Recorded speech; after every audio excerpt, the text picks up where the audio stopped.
Welcome to the Sharpe Way Show. I'm so happy that you've joined me on an early edition. Yes, usually I know I wind up showing up on time or late. That's true. Today I am early, an hour early. I hope that some of you aren't stuck at dinner or something, whatever. Maybe you took today off because, I don't know, you knew I was coming on early. Anyway, Larry Sharpe here. Happy to have you on the Sharpe Way. Monday AMA. Yes, ask me anything as always. And I want to start it with something that I often start Mondays with, and that's something from one of the Sunday shows. It's usually how I begin things to kind of get the question and the Q&A going back and forth for any of these AMAs. And today is no different. And I'm going to use one of my favorites. You know, my two favorites usually are Smerconish or Fareed. Today I'm doing Smerconish because he brought up something that I think is really an important question, and he brought some important pieces up that we really should be thinking about regardless of what side we're on. What I mean by that is, are we beginning to not believe, or do we already not believe our institutions? And while you might go, yes, Larry, fight the power. I get that. My worry becomes, though, if we're all fighting the power and then we're all looking for truth, life is good. But if we're not all looking for power, fighting the power and looking for truth, but we're just looking for our truth, yeah, now all of a sudden we have everyone with different facts and no one believing people and bigger problems. And he brings up a very valid point, and I want to share it because I believe Smerconish often, I mean, he is a CNN guy, but he's one of the fairest CNN guys, if not the fairest, you're going to find. The coming crisis of confidence. I'm Michael Smerconish in Philadelphia with a question. How did a novel bat coronavirus get to a major metropolis of 11 million people in central China in the dead of winter when most bats were hibernating and turn a market where bats weren't sold into the epicenter of an outbreak? When asked that way, the lab leak theory of the origin of COVID-19, it sounds quite plausible. So he's bringing this up now, which I'm happy he brings this up now. And for those of you who are thinking that already, you're thinking like, about time, right? What's wrong with you? Now you're figuring this out? But the point is, he is saying something that makes sense. Look, if you had asked the question this way, then everything would have changed. If our institutions had asked the question the way he asked it a year ago or more, a year and a half ago, we would be thinking very differently the way we thought for the past, I don't know, year and a half, whatever the case may be. But we didn't. We just went to our experts, and I say our, meaning the people that we believe individually were experts, and we took what they had to say, or the reverse. We were against people because we didn't like them politically. A newly released investigative piece by Catherine Eban in Vanity Fair raises that question and a lot more. This analysis has accelerated a conversation long overdue. Yes. It tells the story of how a loose network of sleuths of varying scientific expertise spread around the globe. So, diversity of thought with unity of purpose. What I speak about all the time. What I say is the goal of all leaders. Diversity of thought with unity of purpose, usually, not always, obviously, there are always exceptions, but usually get you the best result, right? If everyone's thinking differently, but all focused on the same goal, now you're rocking and rolling. That's when you usually get your best outcomes and use your savviest plans. Again, not always, it doesn't always work that way, but your odds are severely increased if you can make that happen. The problem, of course, is that's not what we did. We went, hey, you expert, what do you say? Hey, you person in authority, what do you say? And then we decided, do we like that person or not? And then we decided that person was right or wrong, not based upon actual science, based upon whether we believed them or not because we liked them or trusted them. And that was it. And all of a sudden, everything else got shut down. And there comes the biggest issue. Everything else becomes shut down. Undertook an examination of a theory of COVID origin that was initially discounted by those whose job it was to figure it all out. Yep. Together, they formed a group called Drastic, decentralized, radical, autonomous search team investigating COVID-19. Come on. Is there a better libertarian sounding name? You got decentralized in it, radical in it, autonomous in it. Oh my God. It's amazing. And of course, it's a team. Libertarians aren't against teams. We like teams, voluntary teams. This is what that was. Yes, it was voluntary teams. It's amazing. People deciding, let's get together and make something happen. And they create drastic. Now, of course, the problem is when you hear the word drastic, you think, well, these people must be nuts. Why? The name says they're nuts. Drastic, they're radicals. Obviously, they must be wrong. Maybe not. One founder was a data scientist who works for a bank in New Zealand whose Asperger's syndrome gives him a professional advantage in finding patterns in data. You're supposed to say he's on the spectrum. You're on CNN. You should know that. You should know the PC ways. You're on CNN. You should know that. You guys are all about, well, MSNBC's more about PCs. I guess maybe I'll give you a pass a bit. So it's fine. But while he was building a plausible case for lab leak, more than 24 scientists released a statement in a respected medical journal saying this: "We stand together to strongly condemn conspiracy theories suggesting that COVID-19 does not have a natural origin." Now, if I remember right, the Lancet was the same place that said that vaccines caused autism. I think that was the same. I think it was the same publication. I think that's right. I'm sure someone will correct me if that's not right, but I'm pretty sure that's correct. Now, why does this bother me? Because if you hear what McConish was saying, he was literally saying, and I agree with him, he was saying there were a group of people who are out there now trying to figure out what the answer was. Those people on Drastic weren't initially saying it was a lab. They weren't saying it. They were saying it might be a lab. Let's go do some homework and figure out if it is. And that's the right answer. The problem is we picked a side before we had any research versus saying, well, we don't know where it's come from yet. How about instead we try to figure it out and come up with some real science and say, look, here's where it comes from. Now we know. That's not what happened. Now this group got together. Now, why did they come together this way? You might think, well, I wonder why. It's because they hate Trump. Maybe not. I mean, I'm sure for other people that was true, but maybe not for these guys. It may have been something simpler. We're going to use a little Occam's razor here. It may be something even simpler.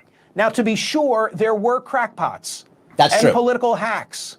And that's the problem. When the crackpots and political hacks jumped up, these people jumped aboard and said, see, they're all conspiracy theorists. You can't believe them because they're all conspiracy. And every conspiracy theorist is by default crazy, right?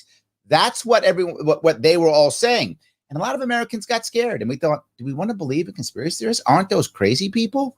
Maybe we shouldn't believe in them. And it began to work. Hoping to pin the origin on a Wuhan lab in the hope of gaining a cudgel on China. Yep. To boost to then President Trump. After all, it was Trump who said early on that he had seen classified information, yes, indicating that the virus had come from the Wuhan Institute of Virology. When asked what the evidence was, enough Americans, tens of millions of Americans, who hated Trump enough to believe whatever Trump says is not true. Trump says the sky's blue, it's green. It's just green because Trump said it was blue. So there were enough people who thought that. But the reverse too. There were enough people who said, oh, it must be true. And in fact, because Trump said it and because Trump didn't do any more. And this is one of Trump's issues that he's dealt with. Trump is okay with people believing kind of whatever they want to believe as long as it's good for him. Now, in this case, what Trump should have said, it came from a lab, but I don't believe yet that it's a Chinese conspiracy. Because what happened is once he said that, everyone assumed, oh, Chinese conspiracy. In reality, it probably wasn't a Chinese conspiracy. It probably didn't come from the lab, but it probably was just incompetence or mistake or something that happens. It probably was that. Now, we don't know yet, obviously, but to be safe, what Trump should have said is something like that. If it had said something like that, less people would have used it who were trying to beat up China. It would have changed that a bit. Let me grab some comments. You guys are already popping up comments. I'm sorry. I'm getting a bunch of these. So let me grab a couple comments if I could. Yes. How stupid do they look now? Yes, Tom. And this is why I'm sure. This is CNN. You go back a year from now, CNN will be calling Scottish right now an idiot, a conspiracy theorist, a dummy. They'd be calling him everything horrible. And they were. They were calling everybody who thought that it wasn't that some kind of idiot or dummy. Of course they were. Yes, absolutely. Adrian says, never made sense to me when they said retrovirus sequence in the spike protein. I don't know what that means. And so it doesn't make sense to me either. So we're together. Absolutely. Yes. Gary says, and yes, being a bottleneck and opaque and dismissive of many ideas and theories and facilities totally damage credibility and confidence. Carrie, so good that love that you're watching. Yes, Carrie, you're totally correct. This is my bigger problem, right? And you've seen it already. This is my bigger problem. The problem is, have we learned from this? Have we now said, oh, great, so let's have more open-ended thought in our institutions. Let's have more of our, experts be better at communicating. No. If that was the actual outcome of this, totally worth it. That's not, right? We're still going to just go, oh, wait a minute, who said it? Oh, Biden said it? Okay, therefore, if I support Biden, it's true. If I don't support Biden, it's false. So now our credibility and confidence in our institutions is even worse when it should be better. As you've all heard me say 1,000 times, in my perfect world, right? In my magical, awesome world of leprechauns and unicorns, where government is tiny and it's just there for things like a central repository for information that people could actually trust. That would be amazing. But imagine if that's what our government was. Just a central repository that people could go to find real information. Wouldn't that be great?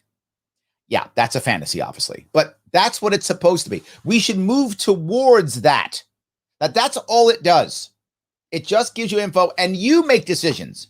You go, you know what? Who do I trust? You know what? I trust this institution that we have to pay taxes for and it bombs people for us. So because of that, I have to trust them because I do trust them. But now people don't. So I would ask you, who do we trust? Right? Who do we trust? And it becomes people that we just believe in for other things. So I believe Smirkanish is a smart guy. So now he tells me about what car to drive. And I go, okay, I guess I'll drive a car there. But is he a car expert? No. And driving a car may not be critical. But getting a vaccine or not, maybe that's critical. Believing where a virus came from, that could be critical. So yes, absolutely. Let me go a little bit further if I can. Oops, hold on. Let me go a little bit further if I can. He has a couple more minutes, and he keeps bringing up more points. Now is whether people in government and the scientific community, fearful of being drawn in a national political debate or of being cast as nativist, did not pursue a theory that was worthy of exploration. That's exactly my point. I'm very glad that CNN has finally figured this out. This is a good thing. My point is, though, have we learned from this? What Smirkanish is saying here is true. We absolutely should be doing. We should be looking at all of them, regardless of whether Trump says it, Biden says it, whomever says it, and checking out. But we didn't. And of course, the people who were taking advantage of this left-right, it wasn't because of left-right. EBAN conducted a months-long investigation, interviewed more than 40 people, reviewed hundreds of pages of government documents, and found this. Conflicts of interests, bingo, stemming in part from large government grants supporting controversial virology research. So government money was the reason why they did this? Yeah. This is yet again the government throwing a left-right paradigm at us, acting like it's all about some culture war against Trump destroying America or Biden destroying America, whatever it is, when in reality, you know what it was about? Government money. Cash. Government money. Grifters and rent seekers taking cash from the government. That's what they cared about. And they used the I hate or I love Trump part of America to try to cover that up. Yeah, eventually we figured it out. Hampered the U.S. investigation into COVID-19's origin at every step. In one State Department meeting, officials seeking to demand transparency from the Chinese government. They were trying to demand transparency from the Chinese government, right? Trying to demand transparency from the Chinese government and say they were explicitly told by colleagues not to explore the Wuhan Institute of Virology's gain-of-function research because it would bring unwelcome attention to U.S. government funding of it. Now, here's the issue. So many things, so much to unpack here. I mean, so much to unpack here. So what actually happens is people are saying, okay, we got a virus, we got a problem. All right, let's do this. How do we figure out what's going on with this virus? Well, it happened in China. We know that. So let's head on over and get some transparency here, right? So you would think that all the scientists would say, well, yeah, let's figure out what's going on. So the scientists go, shit, stop. Don't ask questions. Why? How are we going to get our government cash? Who else is going to fund this stuff? This stuff is dangerous and literally can be used as a weapon of mass destruction. Who the hell's going to fund it except the government? If you start, making the government look bad, they'll stop funding it. We're out of a job. Shut up. That's basically what they said. And this wasn't like Chinese government agents telling them to be quiet. This was their own colleagues. This was Americans. I'm sure it was Chinese people too. I'm sure it was them also. But it was also Americans going, guy, shut up, say nothing. That's why they came out and said, oh, no, it wasn't a lab. It's a bat or it's a pangolin or whatever. It's all that. Oh, yeah. Boom, it's all that. That's the piece that drives me crazy. That's what it actually was. And then, of course, they realized, oh, we can just we'll give Trump a little bit. He'll say something. And the second Trump says something, America's divided. We'll have them fight over the I hate Trump. We'll have them fight over that. And they won't notice that we're scamming government money to check out stuff that's insanely dangerous and that literally could kill millions. They won't know. And it almost worked. That's the hard part. The terrible part. It almost worked. It's over a year and it's coming out. Over a year. And now it's coming out. Wow. Just wow. And all we've talked about is, well, you can't have private companies doing this stuff. What happens when the government does it? It's any better? But here's the worst part. I was talking, was the last week before, people were talking about, well, China, will they have any, will there be any, damages that they'll do, or will they pay any money for this? No, it's China. They'll just deny and pay nothing. But actually, if it was a private company doing this, there could be consequences. There could be consequences. There will be no consequences at all. There'll be no consequences whatsoever. None. Don't even imagine consequences. There'll be none. Because it's government doing it. Therefore, it's okay. In the summer of 2020, when State Department leads had gone cold, they got a tip from a foreign source. Mm-hmm. Key information was likely sitting in the U.S. intelligence community's own files unanalyzed. In November, that lead turned up classified information that was absolutely arresting and shocking, said a former State Department official.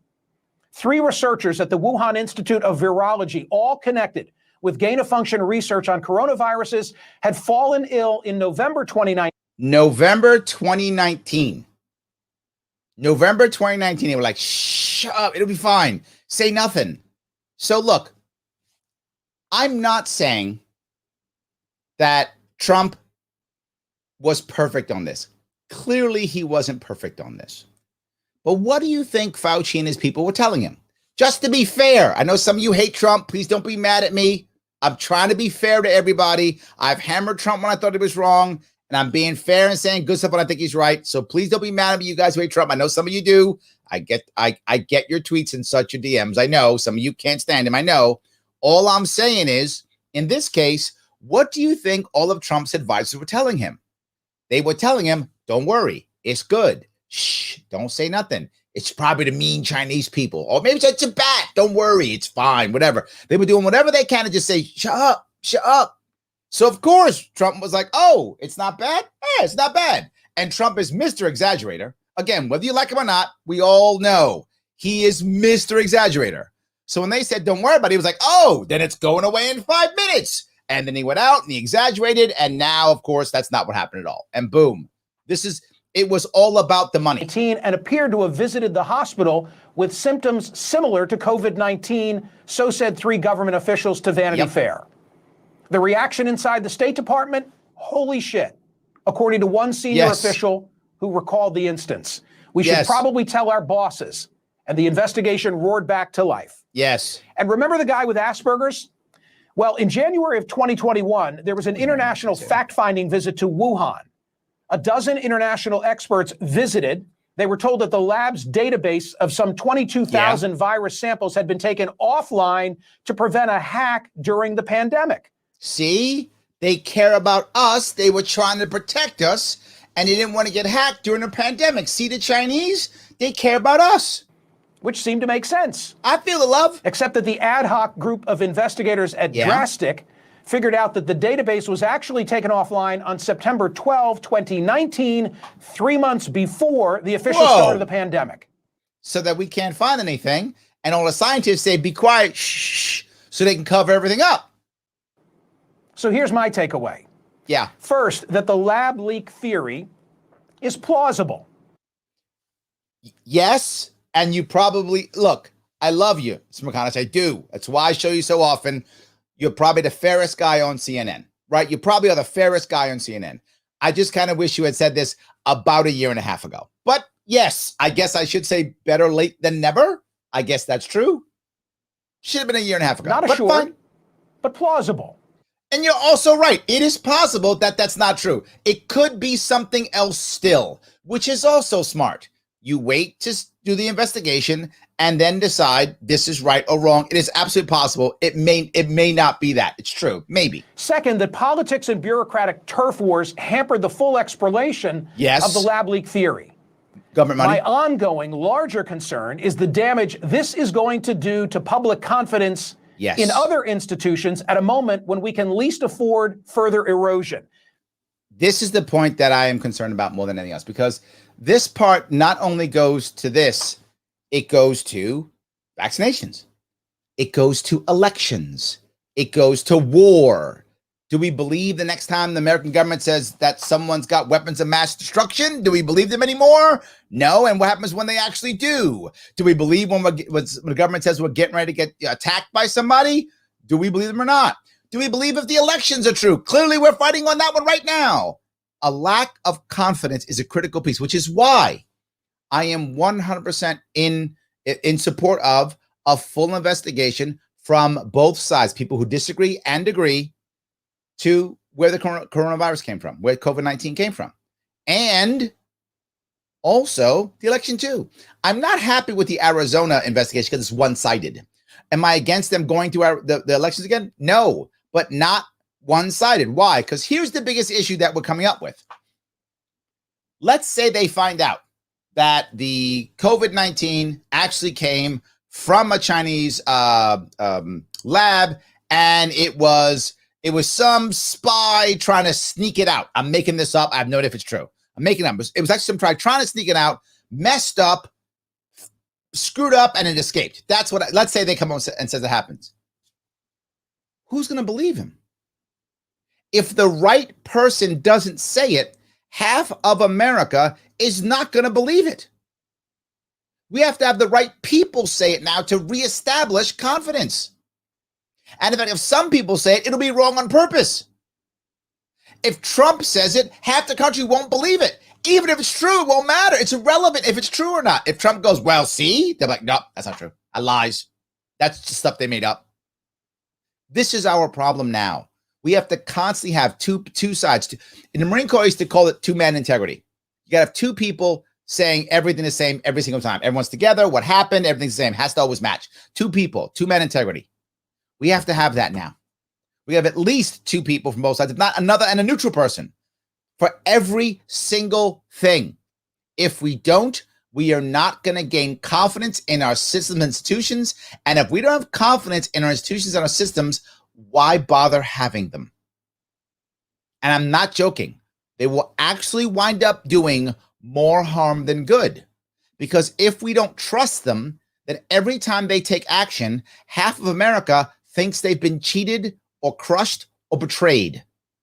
That can't be good. We're seeing that with our judicial system. What guy do you put in jail? Oh, it's because they were scared of this and they were scared of that. Was he really guilty? No, that too. So we don't trust our courts. We don't trust our government. We don't trust our experts, medical experts. What's going on? The future is dark if we can't get back to trusting our institutions. Let me grab a couple of comments here. I appreciate all the stuff that you guys are coming up here with. Let me grab a couple of them if I can. So Jonathan says, as an institution, the LP, what do you think about the issues brought up about racism and such with the elements like the Mises Caucus? I'm going to say stuff that will make some of you unhappy, but I'm being very forward. I want the LP to do one thing and one thing only. Get 50 state ballot access every 4 years. Otherwise, I don't care what it does. I know some of you can, what? But the message, I don't care. I don't think anybody's paying attention to our messaging at all. I think no one's paying attention to us. Democrats, Republicans aren't watching our stuff. They don't care about us. We don't do anything. They don't care. We haven't made an impact at national level forever. So they're not watching going, wait a minute, I was going to be libertarian, but now I'm a state Democrat. Nobody's doing that. They don't care. The person or people who come to our movement don't come because of lp.org. That's not why they come to us. They come to us because they hear an individual. They hear somebody out there saying stuff that makes sense. They hear Tommy Brown hooping and hollering about cybersecurity, which he's been hooping and hollering about for over a year, 2 years now, maybe. How long? I don't know how many years now, Tommy, however long it's been. Years with an S. And all of a sudden they go, that guy makes sense. That's what brings people to our movement, right? They hear somebody, they see me on TV or on YouTube. They see Justin Amash on TV this weekend, right? That's what brings people to our movement. The LP is just get us 50 state ballot access.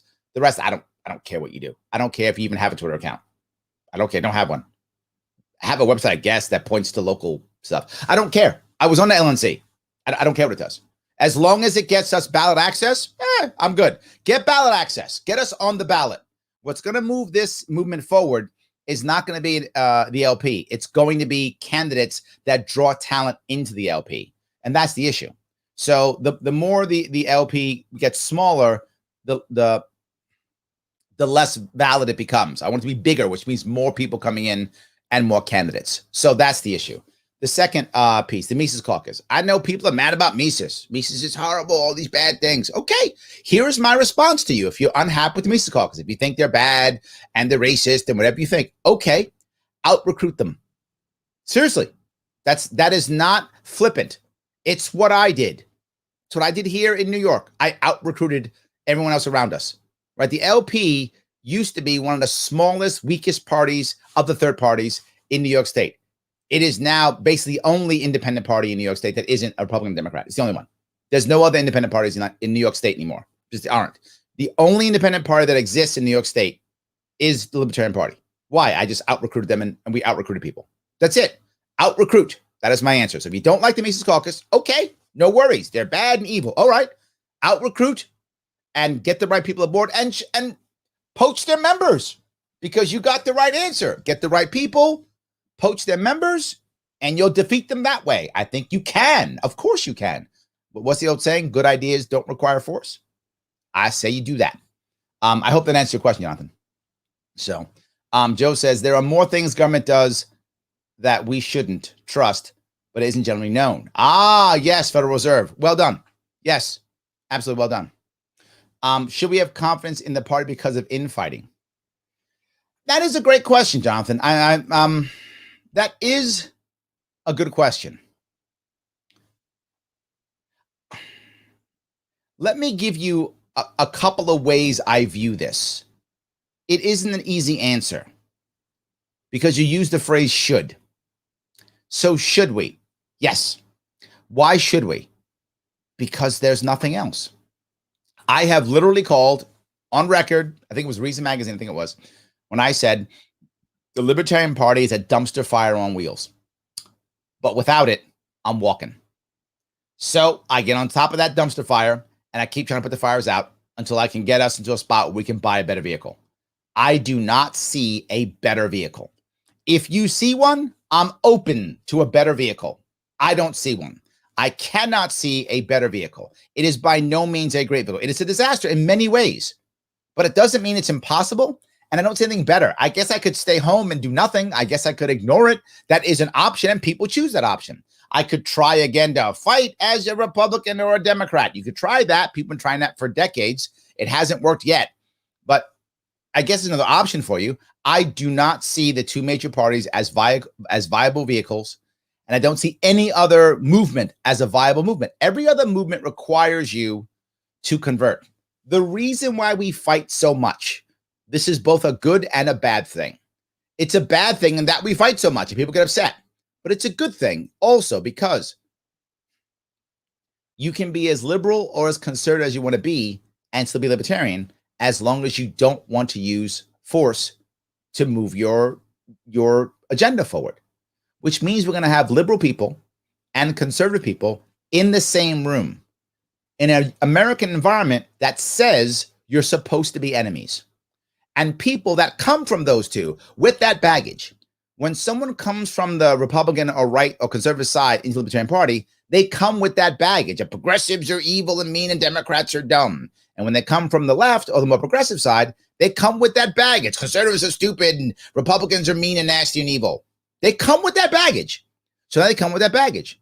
And now they're in the same room with people who a year ago they thought were evil or bad or dumb or insert bad word, right? If you come from the left, the word conservative is not a descriptor. It's an insult. If you come from the right, the word liberal is not a descriptor. It's an insult. So when now you walk in the same room, yeah, you're going to fight. I get it. The advantage though is you're in the same room. So if I have the option of you fighting in the same room or not being in the same room, I'll take you fighting in the same room. Because if we have a uniter in that room, and we have more and more candidates who are able to do that, more and more candidates are able to do that. And candidates, when it comes to the LP, and I'll be clear, there's a difference between the party and the movement. The movement does not require the party. It exists without the party. However, it is much stronger with the party. The party is a separate entity also. It cannot exist without the movement because the people come from the movement into the party as activists and as volunteers and hopefully draw other people from outside the movement into the party. The party will often draw people in because of personalities. The movement often draws people in because of ideas, because of movements, things like that, but also personalities. But the party is much more about personalities bringing people in. So anyway, yes, it's hard. Should we have confidence? Yes. And here's why we should have confidence. It's been around for 50 years. People have tried to take it over for 50 years. And they failed to take it over for 50 years. So the odds of it going under, I think, are slim. But one of the reasons why it hasn't succeeded is because we had a culture of join the party, run for office, lose, leave, call the party losers, never come back. That's been our culture for 50 years. That culture's changing. If you've noticed, Jonathan, people now are staying longer. They're holding on a little bit longer than they used to. It's just going and going. I thought, and I am pleasantly surprised, and I'll say it publicly, and I said it the other day, I thought that Joe and Spike would do what they all do. Run and leave, never see him again. I'm happy. I'm happy that I was wrong. I'm happy they didn't leave. But everyone else did. So I assumed they would too. They didn't. Thank you for not leaving. But I thought they would because the rest of them do. So that is part. I know some of you don't like Spike. I don't like Joe's fine. If you don't like Spike or Joe, whatever, you don't have to like them. But the point is, my point being, whether you like them or not, is that most of the time they would leave. These guys didn't. That's what I think is another example of us having more staying power and maybe being able to make changes. I hope that was clear, Jonathan. I know you asked a couple questions. I hope that was clear. David says, Larry, always good to hear your voice. Keep the good work. I'm trying, brother. I'm trying. I appreciate it. Yes, I am trying. Carrie says, bingo, government invested money in something they shouldn't have and then wanted to avoid everyone knowing about it. That's never happened before, Carrie. That's the first time ever. Yeah, I wish it was. I wish it was. Absolutely. Dustin says, it's just a game for both parties. They don't care about people. They just want their team to win. This is one of the hardest things for most people to understand. It's not just they want their team to win. They then want to set them up for the next win. So there's never any long-term thinking. It's just, how do we win the next one? How do we win the next one? It's every 2 years winning the next one. And now the way it is, it's become so divided that now you can't even cross the aisle. There has to be a special caucus. I'm not making this up. There is a special caucus. I think it's called the Problem Solvers Caucus. I think that's correct. Or Problems. It's something like the Problem Solvers Caucus. That is literally people who are Democrat and Republican in together, and you can't join the caucus unless you bring someone of the other party with you. Now, while that sounds amazing, I love the idea. What a great idea. You're there to solve problems. Nice. The problem is if you're not in a purple district, you can't join. You're in a deep blue or deep red district, you get primaried. You're finished. That's the hard part. And redistricting starts what? This year or next year? Is it this year? I think it starts this year, right? Yeah, it starts this year for next year. I think that's how it works. But whatever it is, whenever that redistricting happens, it's going to be nasty. Because the Supreme Court was so incompetent that it said gerrymandering's fine. How stupid was that? Some of the stuff the Supreme Court does is so insanely bad. And that's one of them, right? The other worst one was corporations or people. Wow, was just clearly and obviously wrong. Just clearly. Anybody will tell you a corporation is not a human being, it's not a person. Obviously not. And they went, yep, so is. Now, gerrymandering, that's fine. Literally destroying our country state by state, county by county. You're like, yeah, totally fine. Do that. What could go wrong? I don't know, everything? So anyway, you're correct. Yes.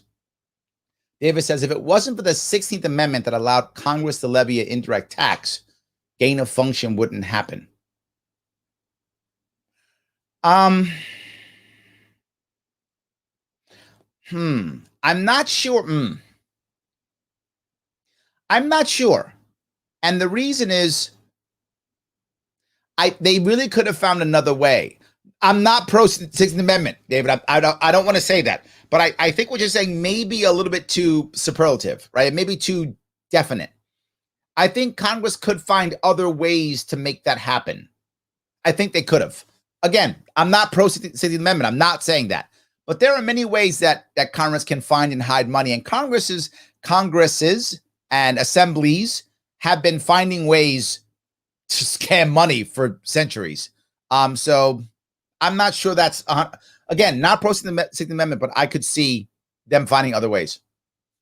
Elastic Giraffe says the government never fails to discuss. The funny thing is every once in a while, the government does something good. It does.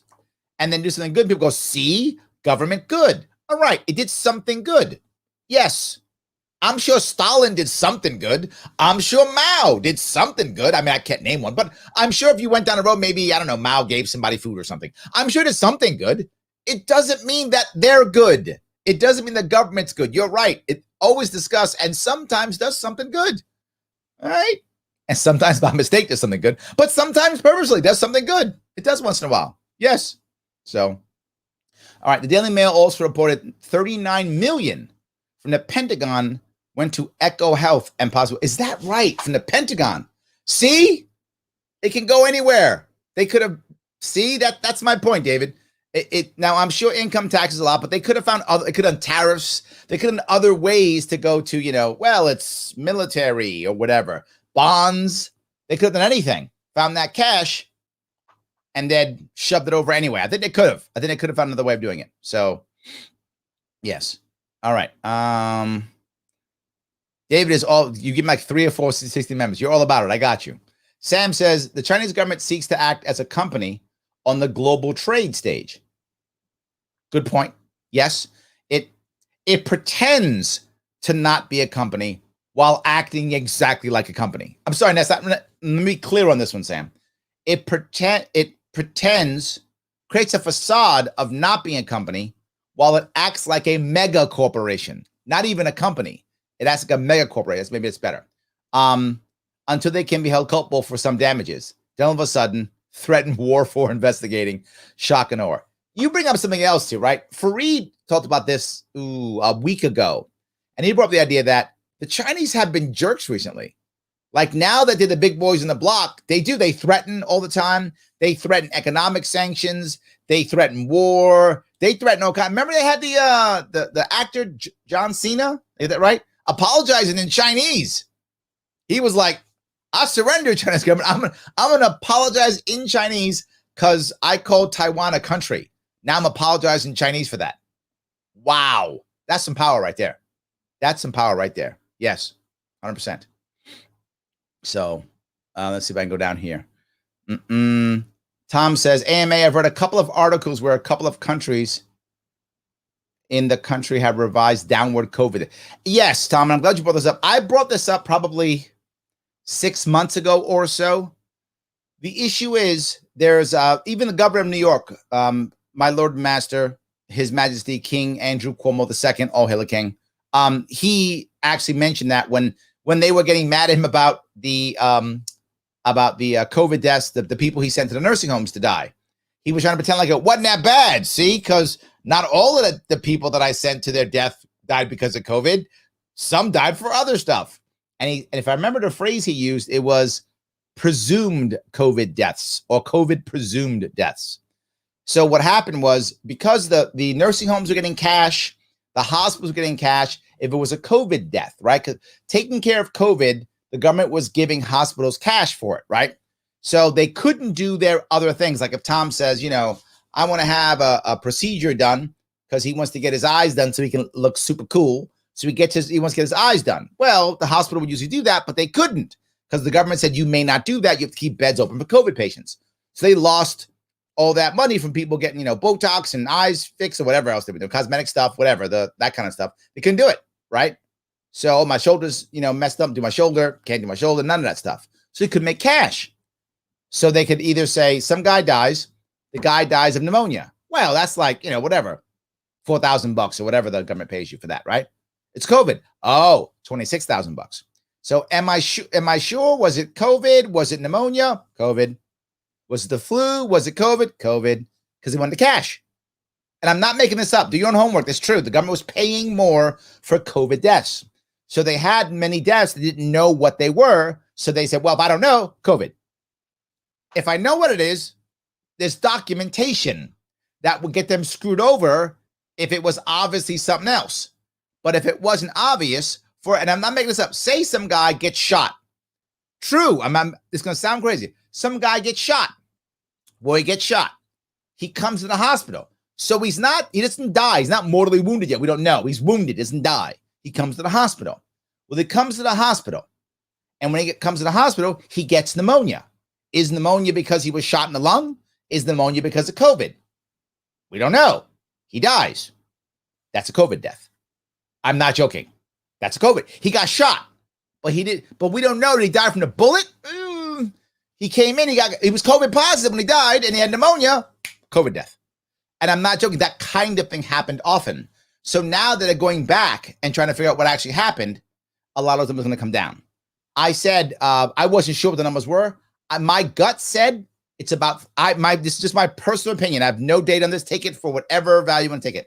My gut says it's about 40% were not actually COVID.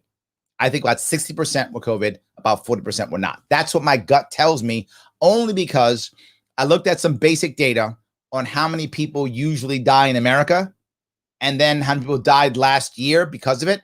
And I remember we lost about 500,000, if I remember right, from COVID last year. And we had about 300,000 extra deaths last year than is normal, something like that. So I thought, well, 3 out of 5 is probably really COVID. So about 60% is COVID. And that's just my rough estimates. We'll see in the future what it is, but a lot of countries and local counties are lowering their death rate because they're realizing it actually wasn't COVID. It was something else. You're right. Still, COVID's real. This is not a hoax, but Tom, you brought up another piece, right? When they change the numbers, what's that going to do now? It's going to give people more of a reason to not believe institutions. See, you guys were lying. See, it was never true. So why should I believe you on the election or education or war or masks or the next outbreak? It just makes stuff worse. Instead, if you remember when I talked about this, when I put out my videos, now almost 18 months ago, right? Is it 14 months? Whatever it is. In March of 2020, I put out my videos about how to handle COVID. One of the first things I said was, tell people what you don't know. Be forward and ask for their help. And tell people up front, We don't know exactly where these deaths are coming from. They might be COVID. They might be, people dying of old age. They might be pneumonia. We're not going to know for a while. So the numbers I'm putting out, they're guesses right now. And I would tell the American people this, tell New Yorkers this, I'm not sure yet. And then they go, okay, he's not sure yet. They might want more, but you don't give them lies or, well, we're just going to say it is because we have to act like it's true. Now you might say, well, Larry, why did government do this? Because they went right to violence, Tom. They went right to lockdown, shut down school. Blah, blah. They went right to violence. And when you go to violence, you have to have a valid reason for violence or you're a monster. So they had to have, look at all these people dying of COVID. Now you can't go back. You can't go back. You have to double down because you used violence, because you put people in jail, because you shut people's stores down, because you stole their money. You can't go back now, can you? So you double down. But I'm telling you, you're right. That's going to happen more and more of that. My gut says about 60% was real, 40% was not. We'll find out what the numbers are. All right, so if I keep going here. All right. Andrea says, what's the difference between a conspiracy theory and the truth? I guess 12 to 16 months. Well, in the case of UFOs, it's like 40 years, right, Andrea? Was it like 40, whatever it was, from the 40s? So 60 years, whatever the number is. Big number. So depends upon the conspiracy, I guess, right? Are we going to find Bigfoot all of a sudden? Is that next? I don't know. Maybe Bigfoot's the next one. Maybe Bigfoot is throwing the UFOs. Maybe that's what it is. I know I'm joking, but I'm not. I mean, yeah, absolutely. So let me see if I can grab some more of these. Thank you for that, Andrea. It's good. I think it's sometimes maybe more than 12 to 16 months, all I'm saying. It's at least 12 months. How about that? It's at least, I'll go that. It's at least 12 months. That's better. So yes. Eric says, I believe Larry Sharpe. That's all. Oh, and that Tim O'Connor guy. Tim O'Connor, I believe him too. Tim O'Connor's cool. He's savvy. By the way, he's on a free solution noon during the week, just like I am. I'm on tomorrow. I think he's on Thursday. I think that's right. Tim will know. So check him out. He is rocking and rolling. Tim's the man. You should absolutely do him. That's exactly right. Yes. Doug says, totally true, Larry. Yes, and that is my concern. My worry is exactly that. My worry is that this is going to be something that it's going to be a pain for a long time. That is my biggest issue. So, by the way, guys, for those of you who are paying attention, you care, do me a favor, like, comment, share. As I always say, let people know I'm doing this. It does matter, absolutely. And by the way, if you want to help me out, my sponsors are the Advocate for Self-Government. You can head over to the human respect test. Click the link right there. That's actually in the show description. Click that link. Take that test. It's like 5 minutes, not even 3 minutes. Take that test. And when you take it, after you take it, share it.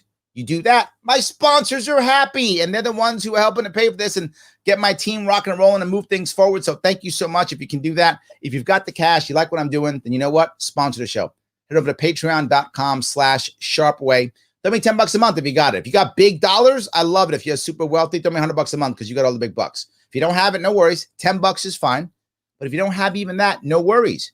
You can just like, comment, and share. That's free and still helps. And a human respect test. That's free and still helps. If you want to join this show today, you want to come on in, talk to me real fast, no worries. Message the Sharpe Way Facebook page or the Sharpe Way Twitter page, and I'll bring you on. But not just that. Please like and subscribe. The Sharpe Way social media pages. It does matter. When they cancel me on Larry Sharpe, I got to come to Sharpe Way. So please do me a favor. YouTube, Twitter, Facebook, all of them. It really does matter. I appreciate it. All right. Let me keep walking down this road here if I can. All right. Tim says, I love my crazy friends. Yes, we love you too, brother. This is a back and forth thing. Yes, this is back and forth. The Giraffe says, even when Trump is on the right track, he's the cringiest possible messenger. That's true. He does exaggerate. He lets people think things that they probably shouldn't think. That's true. I'm just saying in this one, he wasn't wrong, right? Just because you may not like what he's saying, it doesn't mean he's wrong. In this one, he wasn't. I know some of you guys who hate Trump are like, what? I have to hate Trump. You can still hate him if you want to. It's fine. You can still say he was right in this one. That's all. It's easy to dismiss his theories when he believes whatever suits him, swims in hyperbole, and rants about the Kung flu. Yeah, this one I'm 100% on board with you, Giraffe. I mean, often you and I agree, and this one I agree also. I didn't mind him saying the Chinese virus or the Wuhan virus. That didn't bother me at all. I thought that was accurate. I thought it was real. I thought it was fine. People got mad at, oh, he's a racist. But that goes to people who already didn't like him and wanted him to be bad guy. So that happened. But again, to be forward, he kind of walked into it with Kung Flu. I mean, he was asking for them when he did Kung Flu. I didn't like Kung Flu either. I really didn't like it.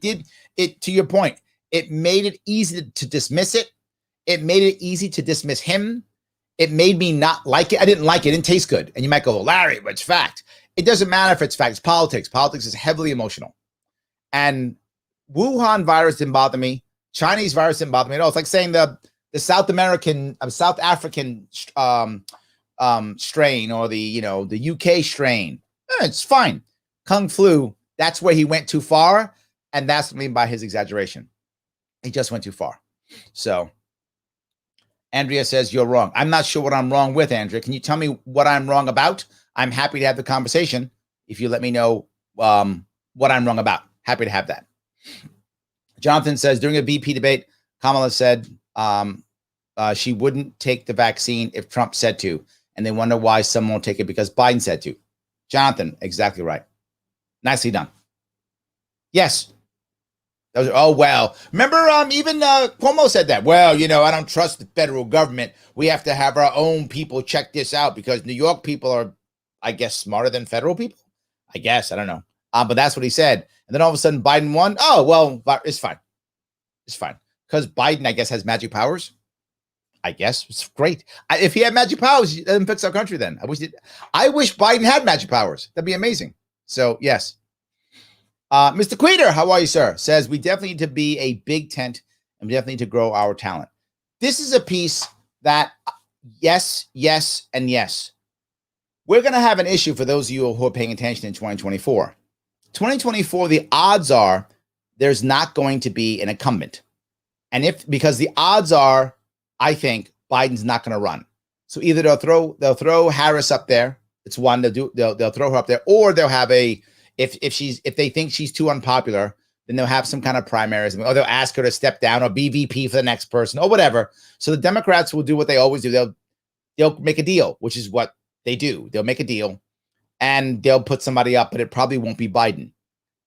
Well, either Trump runs or he doesn't. Either way, Trump is not an incumbent if he runs, or if he doesn't run, then it's not an incumbent either way. So no matter what, there's no incumbent.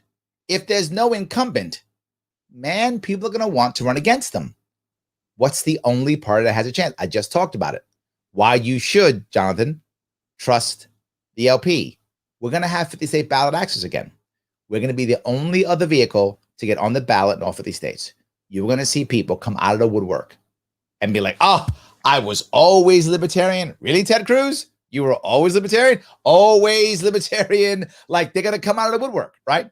If Trump actually runs, all the never Trumpers will come to us.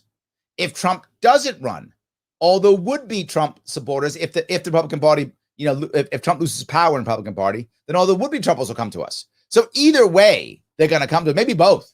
And plus, to your point, Thomas, we are building our own team. So more of us are now ready also to run, right? We're building our bench. So now homegrown libertarians are actually bigger, stronger, better, faster. So now we have our own homegrown plus the outsiders coming. It is going to be a cage match. Cage match. But this is why we have to grow. If we don't grow our own talent, guarantee you 2024, an outsider will be our nominee. If we don't grow our own talent. And we are growing it. Let's keep growing it. This is a good idea. Let's keep doing it. Because if we don't, an outsider is going to be our nominee in 2024. This is not what I want. Depends. Some outsiders I might take depending upon the outsider. Maybe. Maybe. So, yes. Good ideas don't require force. I would agree. Yes, absolutely. So, all right. Thoughts on ranked choice voting. I am 100% on board. I just joined a group. Believe it or not, Howie Hawkins asked me to join the group. Yes, the guy who ran for governor in New York against me, with me, alongside of me, I guess, in 2018 with the Green Party, and also ran for president as the Green Party in 2020, asked me to join an organization. So I just joined them recently. So now I'm going to be going to their classes and such and talking to them. So I'm a big fan of ranked choice voting. Yes, absolutely. Yes. So, all right. Tim O'Connor said this on Twitter. Imagine if you will, a party whose caucus were all focused on growth instead, though, something gatekeeping. That would be nice. I would like that. Absolutely. I do like that. Yes. Andrew says, Cuomo said today that if 70% of the people get vaccinated, New York will return to normal. Oh, well, look, if 70% of you do what the king says, you will get your privileges back. Note, I didn't say rights back because in New York State, you don't have rights. You have privileges that His Majesty grants, at his leisure, at his pleasure. So do as His Majesty says, and he will give you your privileges back. He is a generous God. We're very lucky to have him, Andrew. We really are. Does that mean he'll still berate the people who call him a walking disaster with the perm? Yes. He will still insult you. His insulting won't change. You'll just get your privileges back. Don't be greedy, okay? I mean, he is king. Yes, I'm teasing all you people. I am teasing. Yes, absolutely. So, all right. Let's see. Eric says, best kind of voting. Too bad it'll probably never happen nationally. I'm not sure that's true, Eric. I think ranked choice voting is on its way, slowly. We already have it in New York City for primaries. We have it in, is it Nebraska? I think Nebraska and also Maine. Someone will correct me, but I think it's those two states. And it also passed in some other state. Ugh, I've forgotten. But it's on the move. So I think eventually it will. I don't know how long that will be. The point is, will the LP be ready for it? I hope we will. To Thomas's point, I hope we are building our farm team so that we're ready for it when it happens. That's what I think. Last Giraffe says, I don't think the infighting is as widespread or as terrible as social media or the podcast circuit make it seem. When libertarians of different stripes come together, they're usually pretty decent. This is a valid point, right? When the problem is when we don't have an outside enemy that's clear and obvious enough, we tend to fight each other. And how do we get that enemy? Usually it's by having someone, again, I know you guys drive you crazy when I say this. The LP it's most powerful when it has a popular candidate running. When a popular charismatic candidate is running, it brings us together because we want to get him or her elected. It gets us moving together. And then the other people become our enemies and we get together. And that's when all of our bannermen gather together in our confederation to actually win. I think that's the issue, right? And I hope that 2022 brings more people on the more of a national level, and 2024 obviously will. When we do some more of that, I think that's when we're going to be rock and roll. So, yes. All right. See if I can keep doing this. John says, Astorino, the next sacrificial lamb, does he stand a chance? We'll be running again. I have a lot of signs and other campaign stuff to recycle. I appreciate that. Actually, John, there are in New York State, if I remember, there's 4 Republicans running. Astorino, who ran in 2014, he was a county executive. Was it Westchester? I think he was Westchester County executive, if I'm not mistaken. Also, Giuliani's son is running. I forgot the guy's name. Is it Andrew Giuliani? Yeah, well, I forgot. Another Giuliani's running. Lee Zeldin, who is a congressman from Long Island, he was Trump's lawyer. He's running. And there's a sheriff. I've forgotten the sheriff's name. He's running also. It's 4 people running on the Republican line. The question is, will the Republicans actually do a primary? Republicans in New York tend to be like Democrats are nationwide, which is Republicans in New York tend to not want to do primaries. They tend to want to let the party bosses pick who they want to pick. They don't like doing primaries. So the odds they'll try to just pick some guy and go, you know what, it's Zeldin or it's Astorino or whomever. And then the Conservative Party will probably just go, okay, that's who you're picking? Done. And they'll just do that. So the odds of that will happen unless I decide to run. And if I run, that will change things, right? And I'll be deciding, you asked the question, I'll be deciding by August. This summer, I'll be deciding by August, I'll decide. Maybe earlier, but by August, I'll decide. I'm actually looking right now at what makes the most sense. I don't want to run unless I think I can really make impact. If I can make impact, I'll do it. Because again, I'm going to shut my business down, shut everything down, run and kill myself for a year and a half, give or take, so that I can make this work, so I can make real impact, raise all the money I got to raise, all that kind of good stuff. So I'm not against doing it at all. If I'm going to ask you, John, to take time out of your life, to get back out there, sign waving, to show up to my events, to give me more money. I'm going to ask you for all of that. I got to be able to produce something that you go, all right, I'm glad I did that. And if I don't think I can produce that, I don't want to do it. I'm not prepared to bug all you guys to do stuff unless I can give you something that is valuable. Right now, I'm only asking for $10 a month. That's what I'm asking you for right now. Or, subscribe to my stuff, or, take a test. That's what I'm asking for now. Why? Because I'm giving you something I think is valuable enough for that. But for me to run for office, and John, if I run, I'm going to ask you to come to every single event that's anywhere near me. I'm going to ask you to be online, pumping my stuff all day long. I'm going to bug you for money on a weekly at least basis. That's what's going to happen if I run. Well, for me to do that to you, I better give you some value. So you go, yeah, it's fine. Let him bug me. Fine. He's giving me value. That's what I have to do. And if I don't think I can do that, I'm not going to run. If I think I can do that, then I'll run. And I'm doing my homework now, deciding if that's something that I want to do. So I hope that's clear. My gut tells me Zeldin looks like he's the most popular guy to be the Republican nominee right now. But if I run, that would change, because then the Republicans would decide, do they want to support me? Do they want to let me run in their primary? Do they want to not? Will they be scared of me? Will they not be scared of me? All those things would happen. Without me in the mix, it's going to be whomever, Zeldin, I think, against Cuomo, because Cuomo's going to run again, and Cuomo's going to win probably by less than 10 points this time, not like 30. He won by 30 points last time. I know you non-New Yorkers can't believe it. He won by 30 points last time. He'll win by like 10 is what will happen if I don't run. So that's why another reason I'm considering running. Do I really want Cuomo again? No one's going to stop him if it's not someone like me or some other outsider. Only an outsider will stop Cuomo. Republicans are not going to stop Cuomo. It's impossible. Our state. Our state's 3-1 Democrats to Republican. Only person who's going to beat Cuomo is someone who can get Democratic votes, and someone who's not linked to Trump. And most of these guys are linked to Trump. Astorino's not. Astorino's probably the best of that group. He is not linked. Everyone else is linked to Trump.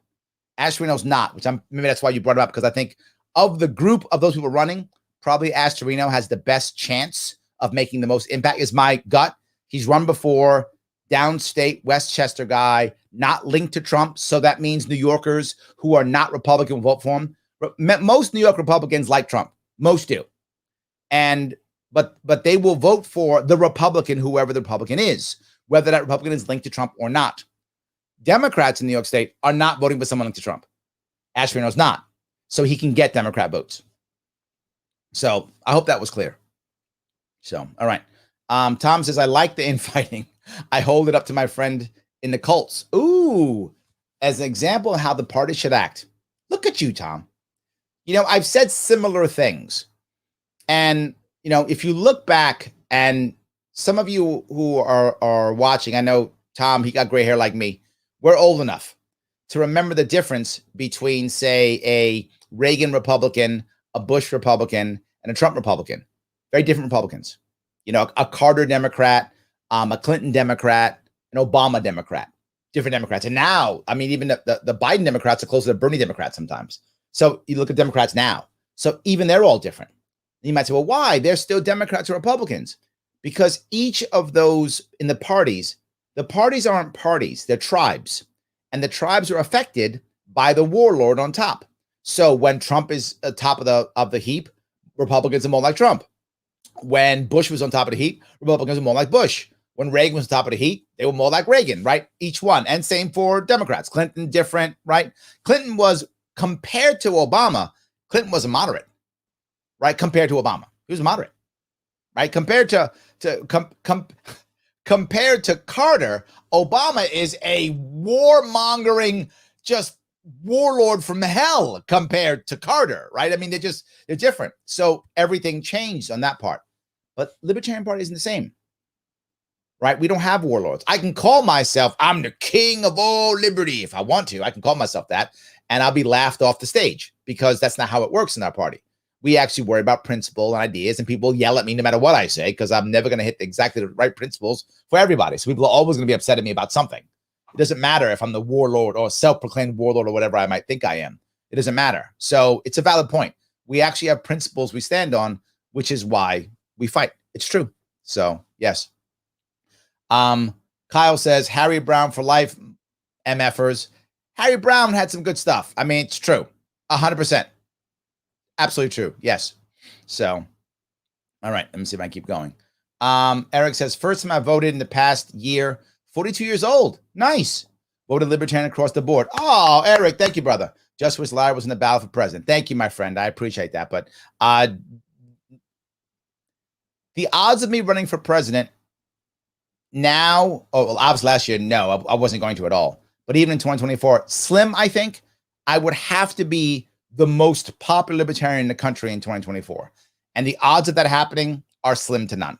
But it's possible if all of us libertarians walk away and leave and get pissed off and join Democrats, Republicans. Maybe if all that happens, or if I all of a sudden explode and become the most popular guy, become the next Joe Rogan or something. If that happens, I would consider. But unless that happens, I would absolutely, though, take a vice presidential slot, because the VP slot in Libertarian Party is support staff. And would I support someone else running? 100%. If somebody's going to run and give us the power that we need, I will happily take that VP slot if that person wants me. If the person doesn't want me, no worries. I'm not angry. They don't want me, no worries. Only one person, well, two people actually wanted me last time. Only two people asked me to be their running mate last year. People don't know this. Vermin Supreme and Judge Jim Gray. And when I talked to Vermin Supreme about it, I was like, how much money can you raise? He was like, I don't know. I'm like, we got to make some impact, man. And he was like, I don't know. And when he went and got spiked. So then it didn't matter after that, because he went and got spiked. And Judge Jim Gray, who I stood by him until he didn't get the nomination, and I dropped out because I didn't want to be a VP of someone who didn't want me. I played that game in 2016. It doesn't work. So I said, I'm not playing that game again. So the only time I'd run for VP is if somebody wants me as their VP. Then I would do it. Otherwise, they should get who they want to get. I'm good. That's my view. So, all right. So if I can grab this here. What other choice do somewhat sane people who believe in liberty have? Tim, yes, you're right. That's why I really think it's true. Yes. John, this is, I follow Fakertarians, and the issue of racism from elements there in the LVMC is an issue that can be used as a cudgel to beat on the party proper. I'm happy to stay small L civil libertarian.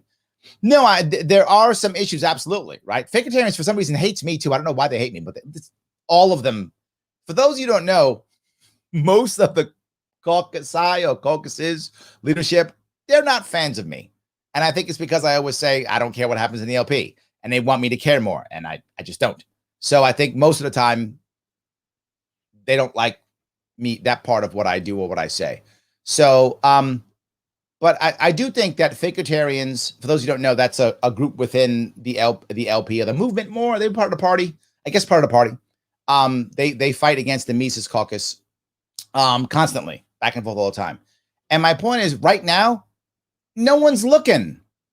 That's my point, Jonathan. The average person isn't looking.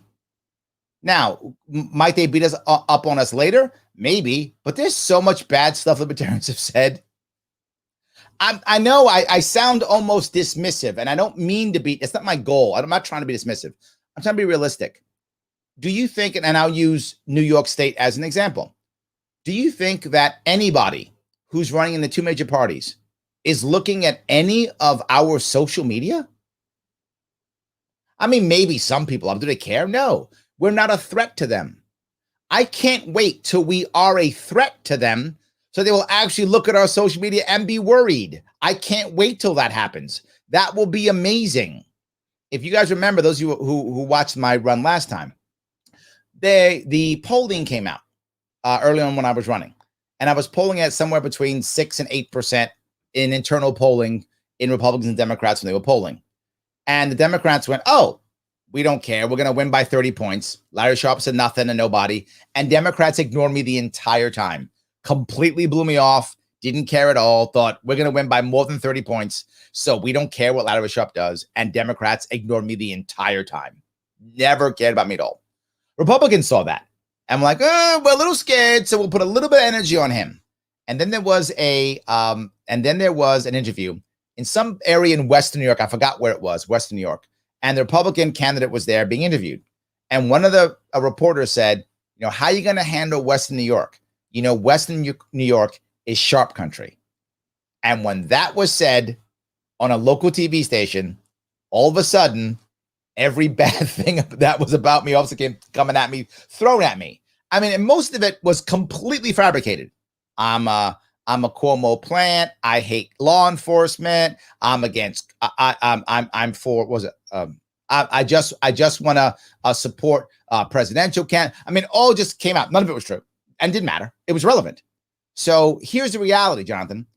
When we become valid, they will find horrible things about us. And if they can't find it, they will literally just make them up.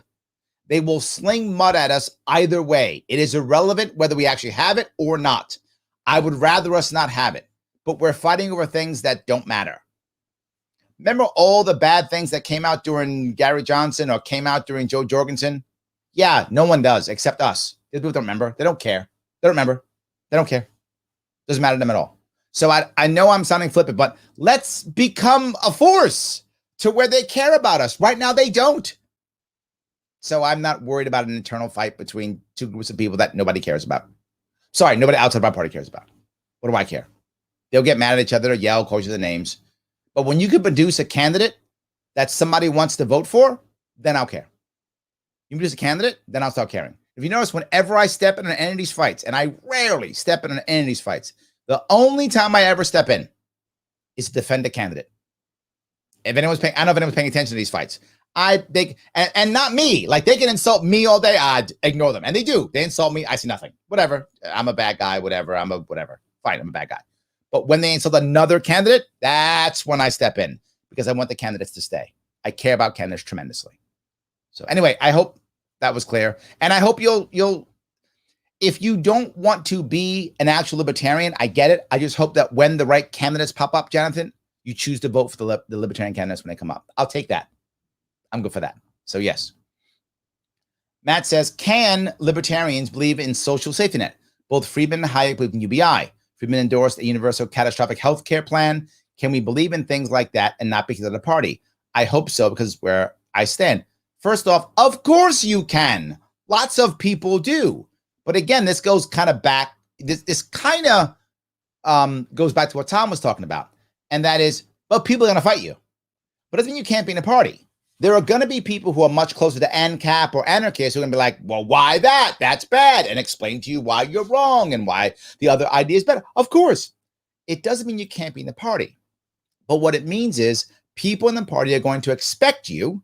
You don't have to, but they're going to expect you to be able to defend why.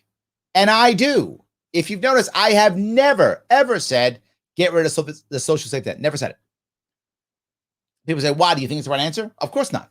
Well, then why would you say don't get rid of the social safety net? Because there's nothing else right now. And my response is always the same. That is, right now, government is always a monopoly and a jobs program. So how can you disband it? You can, but if you disband it, what's going to happen? Nothing's there.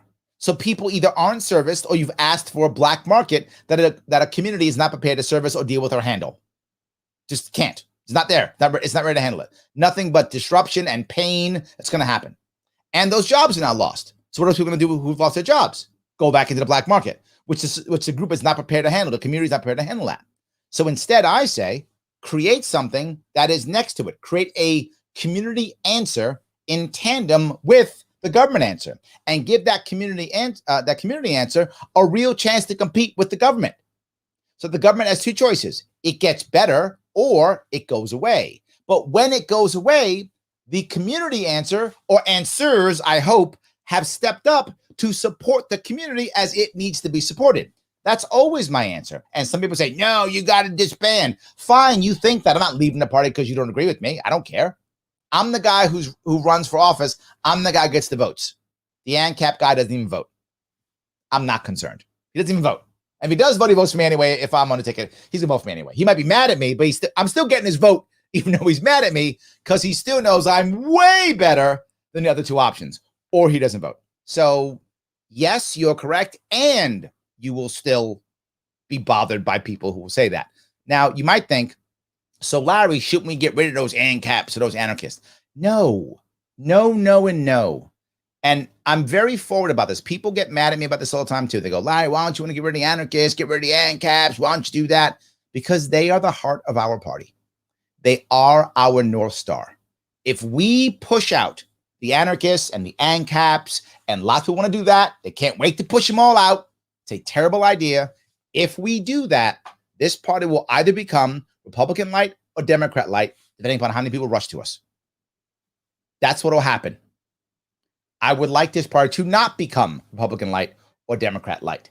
I would like it to stay focused on the idea of let's keep moving towards liberty, which the North Star is the ANCAP. That's the North Star. Now, how fast can we get there, go towards, I don't know. Our communities and civilization right now is nowhere near ready for that. Not even close. We are at least 100 years away from that.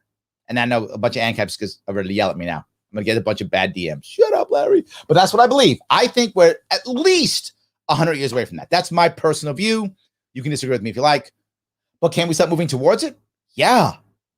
Yeah. So, Matt, let's move towards it. Whatever that takes, I'm in. I'm in.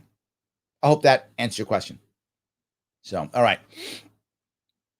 Andrew says, the good, the bad, the ugly living in New York. The good, beautiful scenery. Yes. And there are many things to do. Yes. The bad, the power-hungry elected officials and their laws, mandates to hurt people. Yep. The ugly, Governor Cuomo and his laws, mandates, and hostility towards people who disagree with him. That is an accurate description of New York State right there, Andrew. Yes. It is a beautiful, amazing state with lots of things to do. That's true. And then there's the bad part, and people are leaving. That's the problem. Adrian says, the Problem Solvers Caucus. Thank you. I knew somebody would say that. Yes, absolutely. The Problem Solvers Caucus. That's the one. Thank you, Adrian. Yes. Missy says, please help support the Sharpe Way for free. Yes. Like, subscribe, share. She's right. Hit the notification bell. Yes. Subscribe to my YouTube page, guys. If you haven't already, please go to YouTube. Subscribe to it. It does matter. The more subscriptions I have, the more people think that I'm cool and super savvy and stuff. So let them believe that. It's awesome. Twitter also matters. And Sharpe Way stuff.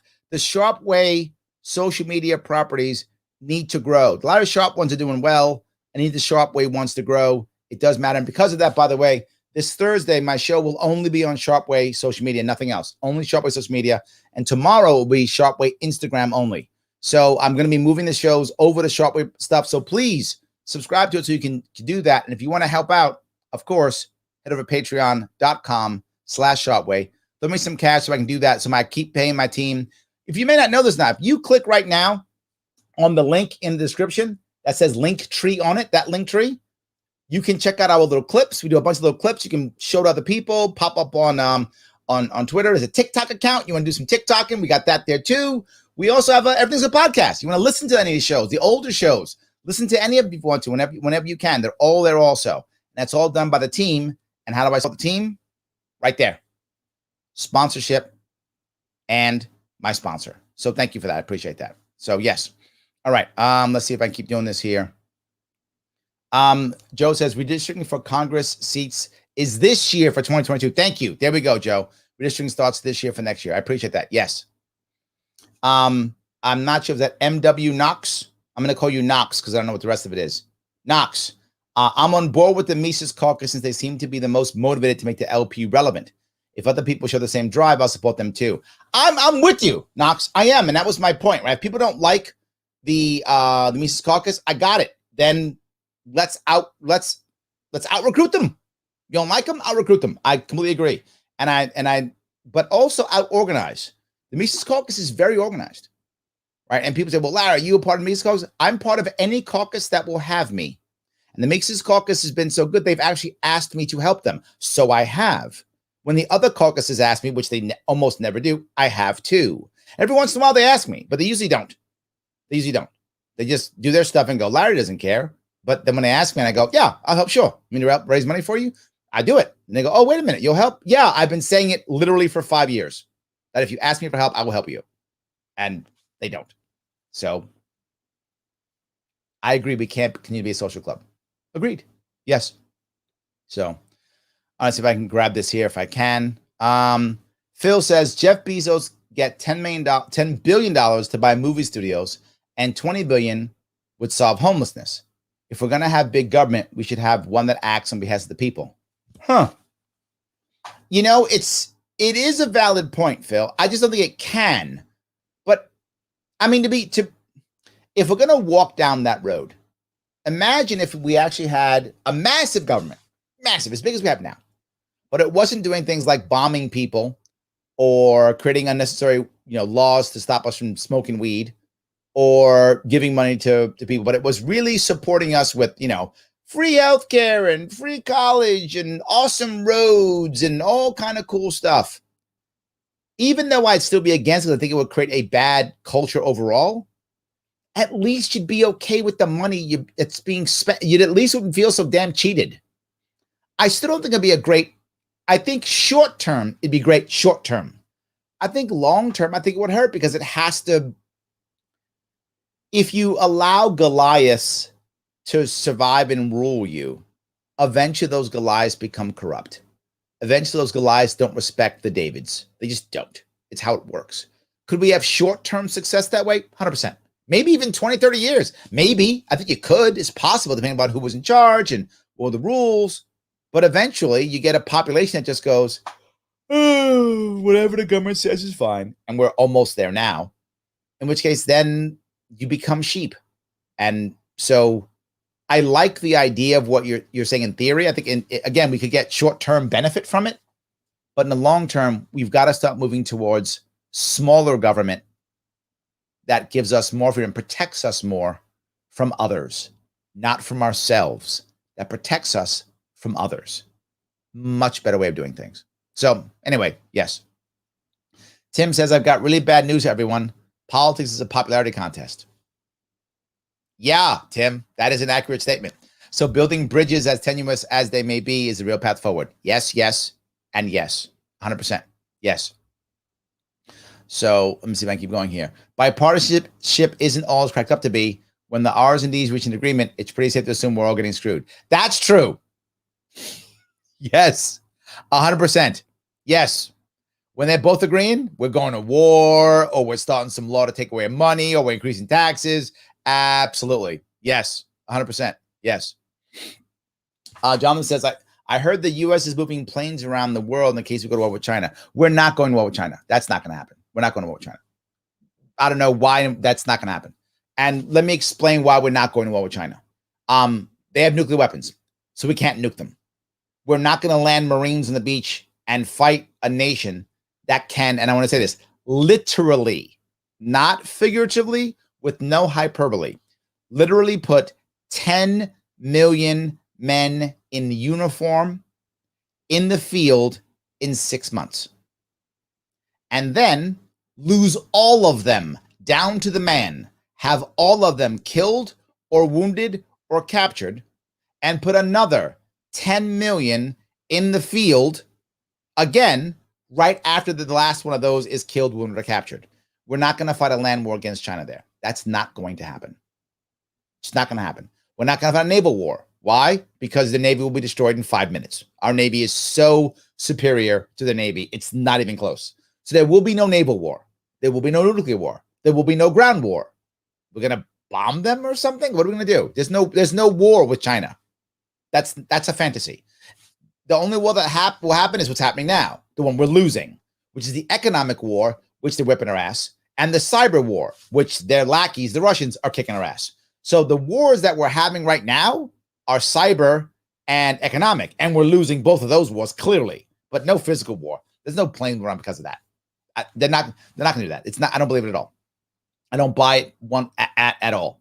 They could literally, and I mean this literally, put 10. We as Americans maybe could put 5 million troops into the field within 6 months. That's pushing it. I mean, I'm really maybe a year. 5 million maybe in a year we could put into the field. And that would actually hurt our economy. That would hurt our economy. And if we lost even half of them and had to replace 5 more million, that would really hurt our economy. We could do it another year, maybe another year. Our economy, they could lose 20 million. Wouldn't dent their economy. They could literally kill, capture, wound 20 million Chinese. 20 million Chinese. That's how many total Russians were killed in all of World War II. The Chinese could lose that in 2 years and be like, all right, not 10 million in the field. Just like that. We're not fighting them. We're not invading China. Not going to happen. I'm just being forward. Kelly says it's about transparency. The government can state that NIH got X amount of dollars, but not where that X amount went. Ah, yes. We get lost in the various grants, etc. To so-called private organizations. Please explain why we're funding virus research in China at all. Yes. I'm not naive. All countries have a bioweapons program, whether open or covert, but to fund even $1 China, are we crazy? Your point's a very valid one, Kelly. I'm not necessarily, not by default, against funding something in China. Not necessarily. What I'm saying is any covert secret stuff, I thought we're fighting a Cold War against China. And now we're funding research to make them have better weapons than we have, and we trust them. There has to be total transparency. If you're going to be funding stuff in China, again, I'm not by default against it. I'm very skeptical, super skeptical, but could you convince me? I could be convinced if it's the right thing. I mean, maybe it's the right answer. I mean, in theory, would I rather have dangerous stuff on someone else's soil than mine? Okay, maybe, right? And again, the Chinese lose 1 million people. They go, yeah, did we lose? I didn't even notice. That's what the Chinese do. I lost 1 million. I didn't even notice. They don't even notice losing 1 million people. So maybe for them, that's an issue. But your point about transparency is everything. It's got to be, if you're going to do something that would be so ostensibly wrong or bad, or even to a point of maybe even treasonous, you've got to be so insanely transparent that no one doubts anything. Kelly, you're totally right. You've got to be super transparent to the point where people are just shocked. That's how transparent you got to be. You got to be crazy transparent. I mean, you're totally right. I can't imagine them doing it without that, and they didn't. And now this goes back to the cover-up piece. Now the cover-up looks terrible. Now it's a cover-up. Horrible. Your point's right in the money. I love that. Yes. Paula says, I hate to say it, but the LP needs to take a page from the Trump playbook and teach out to minorities. Yes, without pandering. This I got to give you, right? There are, most people don't know why so many more by percentage minorities voted for Trump. People think that many minorities became conservative. That's not true. And again, anyone who has either Hispanic or Black people in their family or friends, as I do, you know that a lot of minorities are actually conservative. There are a lot of Black people who are actually conservative, go to church, follow exactly what you would think of as a conservative, anti-abortion, everything what you would consider conservative, they are that. Many of them are, but they vote Democrat. People in my family vote Democrat. When I'm not as much anymore. That's kind of changing, but they're affected by this too, right? But why would they vote Democrat, even though they're conservative? Because the emotion is Republicans hate us. Republicans hate us. So I would vote for somebody that hates me. They hate us, so I can't vote for them because they hate me, so I'm not voting for them. That's been the emotion. Trump was actually able to get people to think that he doesn't hate them. I know that may sound crazy to some of you. So what happened? He actually got actual conservative people of color, minority conservatives, to not vote Democrat. And they voted conservative Republican because they already were. So he didn't convert people into being conservative. He got conservatives to stop voting Democrat. That's what he did well.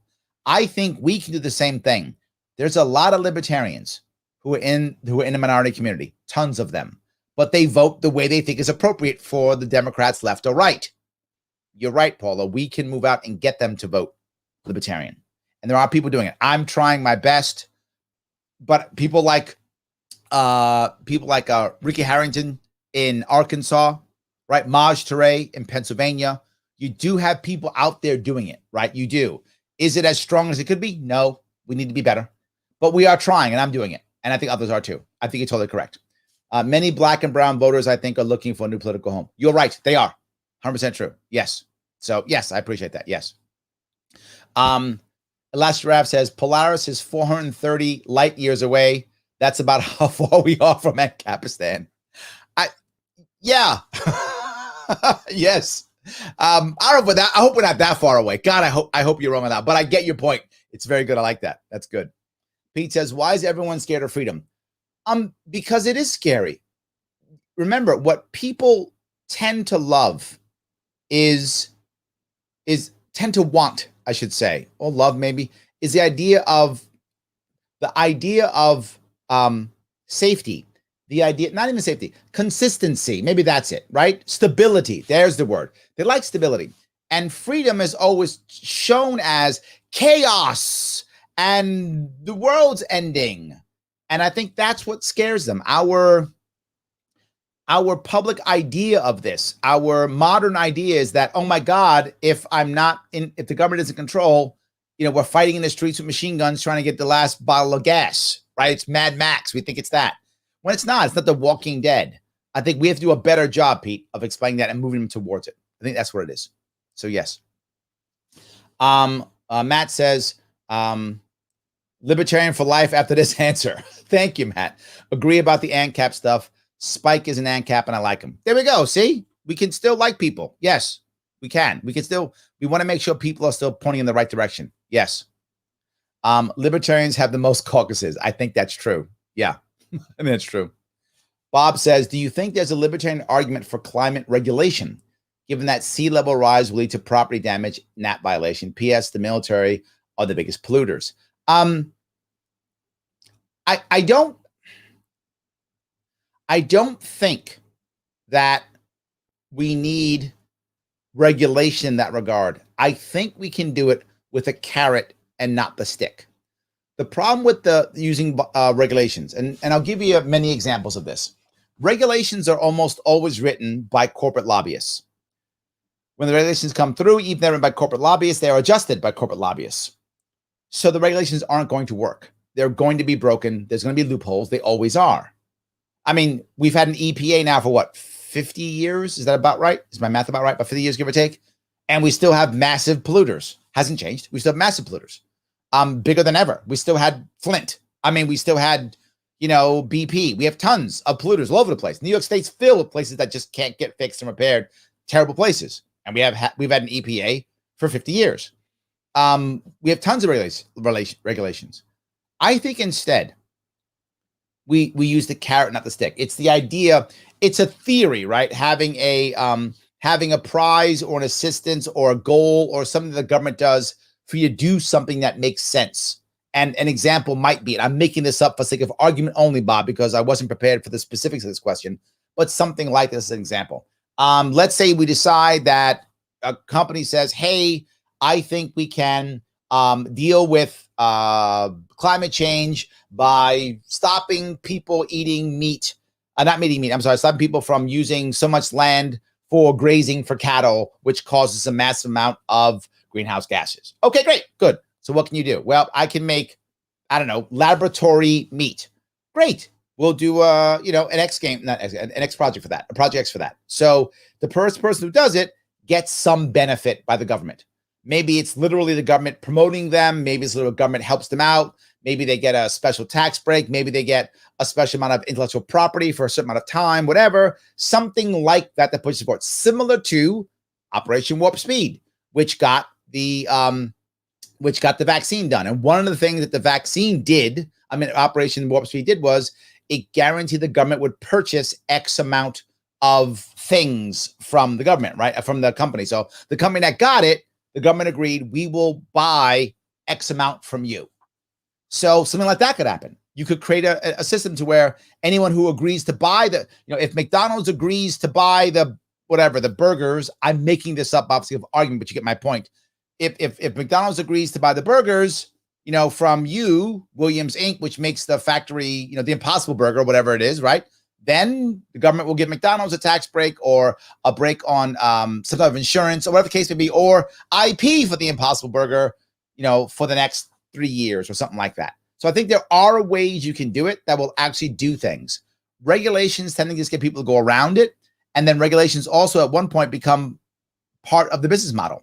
If you regulate something and say you can't pollute or whatever, if you pollute, you got to spend $1 million. What winds up happening is the company says, okay, $1 million, we'll just add that into our profit and add that into our business model. And if something goes wrong, we'll pay for it. Or we get insurance to pay for it or something like that.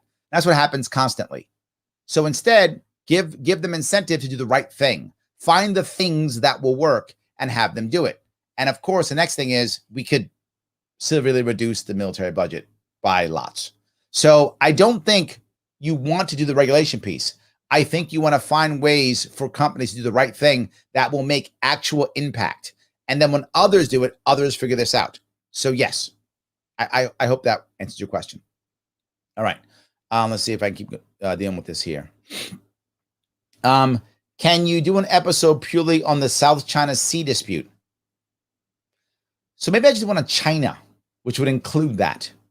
All right, let me consider that. Let me see if I can do one on just maybe. I did one on foreign policy.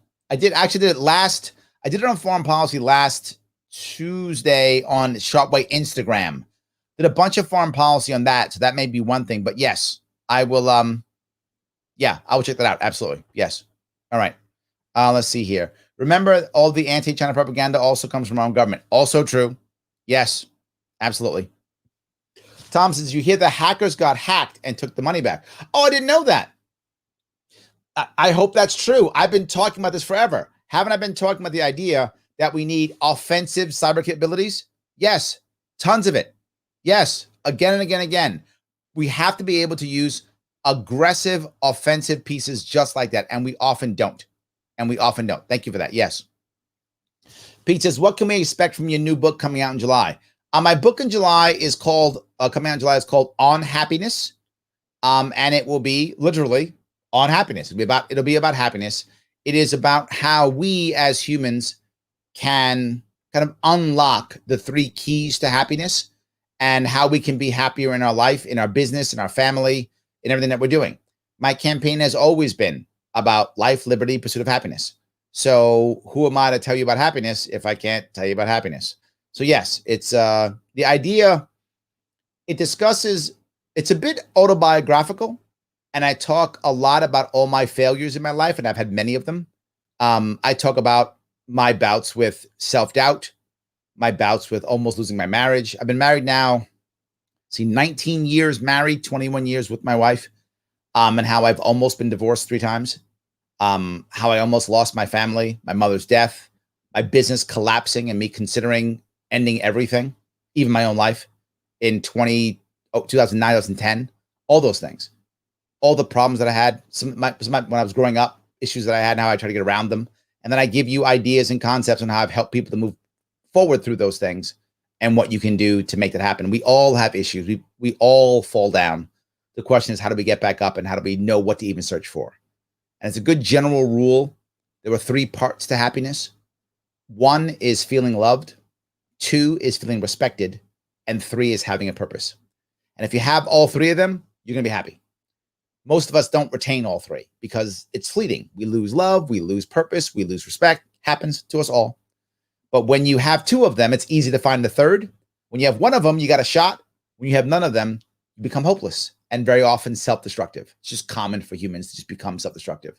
When you can't or don't get happiness over a certain period of time, you can't gather. And when you don't gather either of those 3, you begin to believe that you are either unworthy of happiness, and that's internal. You don't always consciously think that, or you start to think that you're incapable. It just can't happen for you. It's impossible. And if both of those things happen, you believe that you're unworthy and or it's incapable, you start to become self-destructive because you're not worth it. So why would you bother? Why would anyone love you if you can't love yourself? All those types of things begin to happen in your life. And I discuss those with myself personally, others that I've known, obviously no names used. So yeah. And I actually, to be forward, my daughter is actually illustrating it. So there's illustrations in it too. If you want to, you can head right now to sharpeway.com/book, or just go to the sharpeway.com, click book, and you can see some excerpts from it, things we're putting together. I hope it will come out by my birthday, which is July 12th. But if it doesn't, it'll come out sometime in July. But I hope by my birthday. So yes. So anyway, I hope that answered your question. Yes. Let's see if I can keep going here. All right. Let's see here. John Barnes says, I'm 100% respectful. Awesome, John. Thank you for taking the test. I appreciate it. Jericho says, can we pre-order the book? I just read The Theory of Self-Determination and it reminds me of the concept of your book. Yes, they're very similar. They're very similar. Absolutely. So I don't know if we're going to do a pre-order. My team is putting it together. Again, all the things I keep talking about, you guys are helping me. I have to have a writer, all the things I'm doing here. You see, I keep telling you we have so many different pages we have to follow and cover. It's a whole lot of stuff, right, that we have to work on to get this going. So thank you for that. I don't know if we're gonna do it yet. My team will be deciding on that. I'm putting stuff together. The team will decide all the rest. So yes. All right, so I can keep going here. All right, here. Paula says, Larry, are you seeing more vets, especially combat vets, leaning libertarian? I have, which is encouraging. Yes, 100%. I have many of them on my show. I talk about it often. Yes, 100%. I do like that idea. Remember something. Most people who are veterans, most vets, they became vets because they believed that it was the right thing to do for the country. Not all, but the vast majority of veterans who join think I'm doing the right thing to protect my country, life, liberty, pursuit of happiness. Some doing it for the right job, some are, but most doing it because of that. So many of them do it. And when they get out, many of them are losing that purpose now. They felt like they were doing something bigger than themselves. And they come out and they're like, now what? Okay, now I have a job. But is that really life, liberty, happiness? It's paycheck. It's not bad, but that's it. I was doing something bigger. Well, Libertarian Party, all about life, liberty, pursuit of happiness. It is. So now this becomes your second mission. So I think many vets are seeing that as I can still fight and do what I wanted to do in the first place. And many of them, by the way, are also disenchanted. They go, I thought I was fighting for life and liberty, but I wound up just guarding an oil rig that was coming across the Iraqi desert. That's not life, liberty. What? And they become disenchanted. And then they come home. They come home disenchanted. And now they go, wait a minute. Libertarian Party. They get it. Yeah, they get it. So I do think that we're seeing more and more of them. I do. I agree completely. Yes. So let's see if I can keep going here. Grab a couple more. Guys, I appreciate all of the comments. I'm trying to get them all. Sometimes they come back, they come down so fast, I can't always grab them all. Michael, how are you, sir? Larry, my mom loves listening to you. Oh, thank you. I appreciate that. Yes, thank you so much. Yes. Jericho says, Thomas Sowell discussed a safety net being necessary to keep people from being desperate enough to turn to radical ideologies such as communism. This is a valid point, right? The thing to remember is it's not that I go back to what Bastiat said.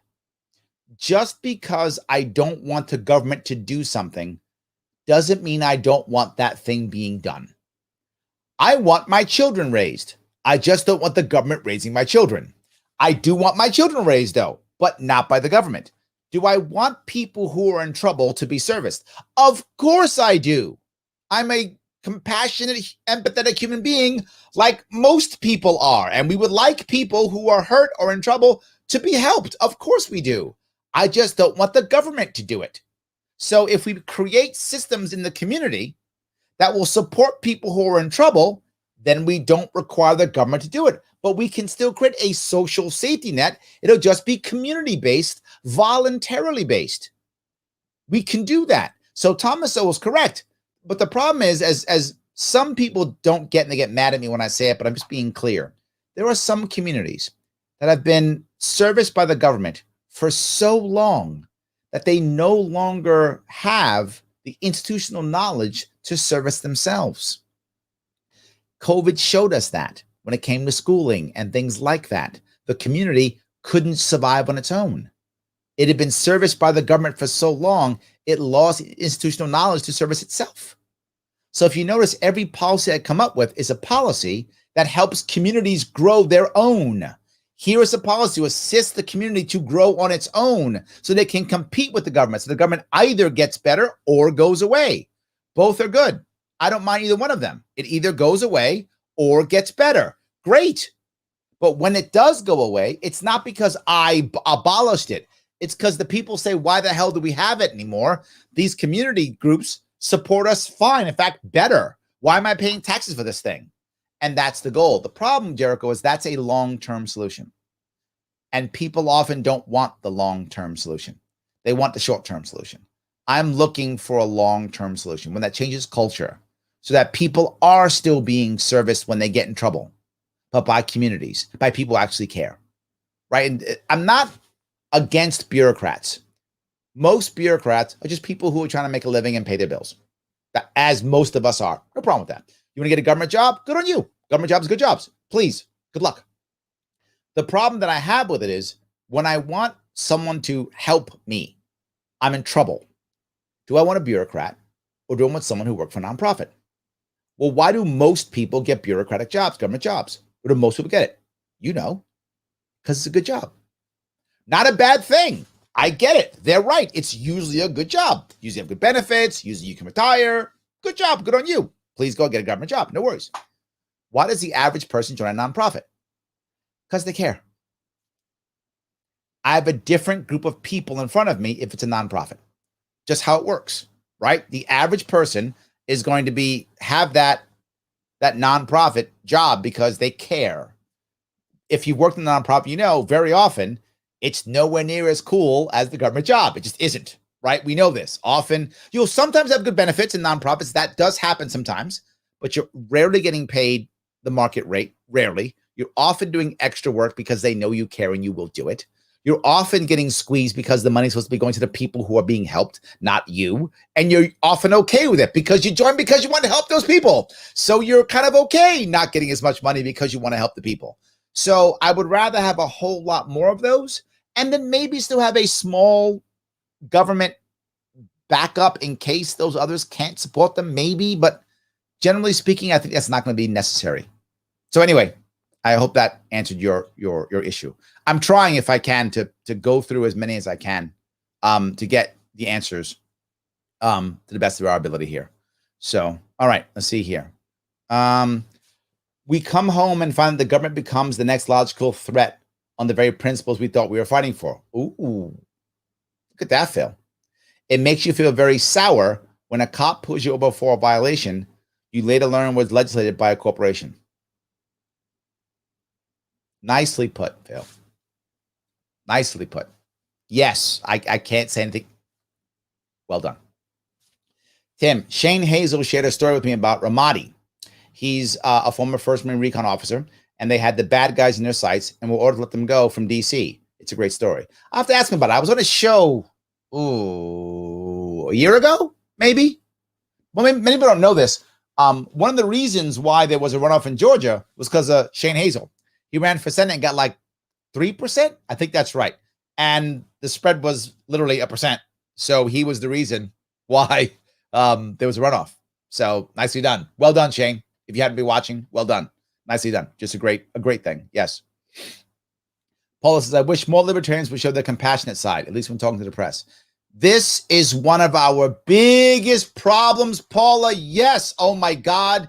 Yes. You're going to make me jump out of my seat. You are exactly right. The funniest thing is, if any of you care, I showed this, I don't know, a month ago, maybe a couple of weeks ago. I showed here my speech at Queens College. I did a presentation on poverty. And I gave all the answers that I could to poverty. And it wasn't, get the government out, let people fend for themselves, bootstrap yourself. That sounds terrible. I did none of that. I gave actual policies. They were libertarian policies that did not force anyone to do anything, did not increase any taxes, to actually get people to see how do you get yourself out of poverty. It is possible. Why? Because I do care about people. That's why I care about freedom. The reality of it is, you'll hear me say it often, it's why it's about happiness all the time. The reality of it is, the Libertarian Party should not be about liberty. Sadly, people think it is. It's not. It's about happiness. Life, liberty, pursuit of happiness. They go in that order. You're born, you get some freedom, you can go find some happiness. Well, we're born, got that one down. It's the liberty part we're struggling with. See, if we open that up, now we can pursue some happiness.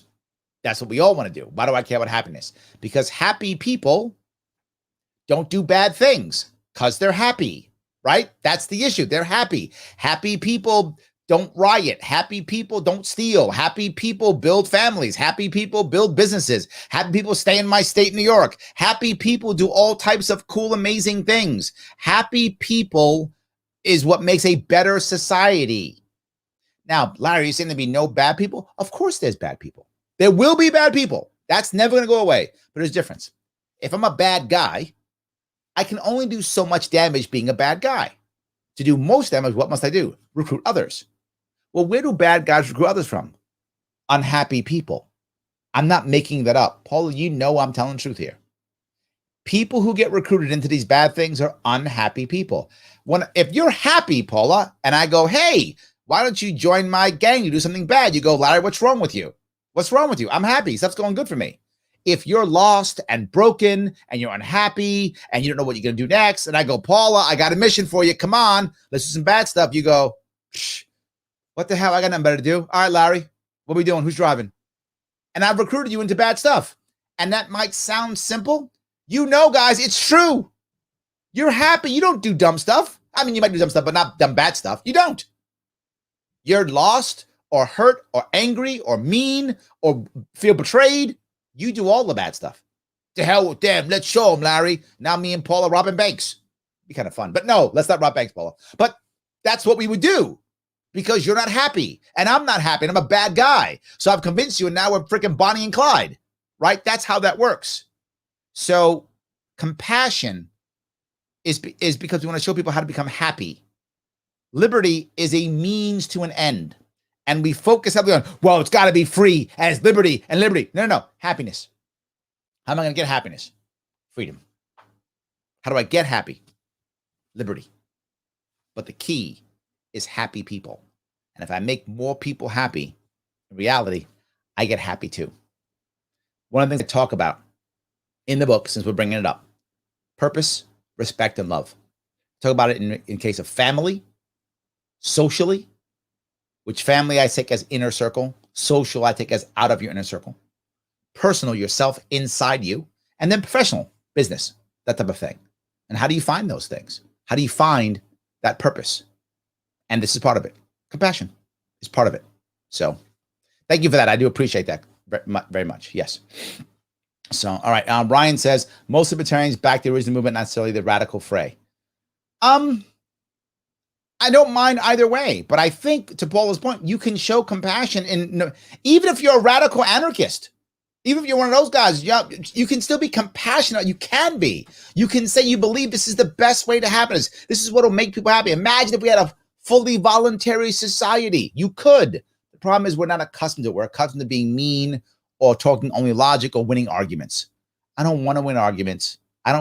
One of the reasons why I tend to win debates is because I don't care if I win the debate. I know it sounds dumb, but it's true. I don't care if I win the debate. I don't care if I win the debate. I win the debate because I want to change the hearts and minds of the audience. That's all I care about. I want to change the hearts and minds of the audience. If I lose the debate, okay, whatever, I don't care. And that's why I really lose debates, because I don't care if I lose the debate. I'm just trying to do exactly what Paula said. Show my compassion. Let the audience know I'm human and I care about them. That's the issue. That's what I really want to do. I really hope that comes across more than anything. Tim says, Shane got 115,000 votes, refused to endorse anyone in the runoff, and is running for governor of Georgia in the next election cycle. I need to give that man a call. I like that. I need to give that man a call. Last Rap says, go ahead and rob the banks. Don't get Paula going. She's going to be driving down here with a getaway car. Stop. You're a bad influence. Yes. God knows they rob us, and I'd rather you and Paula have the money. That's a good point. Yes, that's true. Yes, absolutely. Paula's like, yes, you are correct. Yeah, exactly. Let's not rob banks, Paula. I think we're happier than that. I hope that's true. I really do. Yes, that's good. All right. William says, well, to be honest, the pursuit of happiness was added because they took out the OG of the three life being life, liberty, and property. Yes, I do agree. But the reason why property even popped up is because most of them believed that property was the route to happiness. Most of them did believe that. So that's one of the reasons why they put happiness in there. You're right. That is the story. I remember that story, right? It was life, liberty, and property. But it wasn't just because of slavery. It was slavery, but it was also because, if you remember, most of the people in many places when they first started this, you couldn't vote if you didn't own land.